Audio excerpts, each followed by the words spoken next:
എന്താ ബോസ് ആകെ ഡല്ലായിട്ടിരിക്കുന്നു?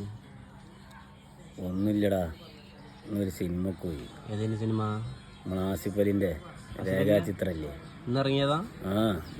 ഇന്ന് റിലീസല്ല പടം. എങ്ങനെയുണ്ട് പടം? അടിപൊളി പടാ, അല്ലേ? കൊള്ളാം, സൂപ്പർ പടം. പക്ഷെ എന്താണ്, ആകെ സെൻറ്റായി പോയി. അങ്ങനെ ആലോചിച്ചിട്ട് ഒരു നേക്ക് കിട്ടണില്ല. നല്ല രസമുള്ള പടം കേട്ടാ. നമ്മൾ ഈ മാർക്കൊക്കെ കണ്ട് അടി, ഫൈറ്റ്, വയലൻസ് ഒക്കെ കണ്ട് ഒരു പോയ പടല്ലേ. പടത്തിന്റെ ഒരു ഇതിവൃത്തം എന്താണ്? ഇൻവെസ്റ്റിഗേഷൻ തന്നെ. പടം എങ്ങനെ മൊത്തത്തില് അഭിനയങ്ങള് സൂപ്പർ അല്ലടാ. ആസിഫ് അലിയൊക്കെ നിറഞ്ഞു നിൽക്കുകയാണ് പടത്തിൽ. ആസിഫ് അലി തന്നെ നല്ല ഫുള്ള്. ലേഡി റോൾ ആരാ ചെയ്ത്? നമ്മളെ തണ്ണീർമത്തലെ നായികല്ലേ, അനശ്വരരാജൻ.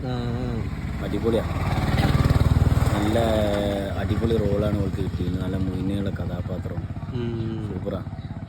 അവളുടെ അഭിനയമൊക്കെ എന്ന് പറഞ്ഞാൽ ശരിക്കും ഇതിലൊക്കെ ജീവിച്ച് കാണിച്ചു തന്നെ.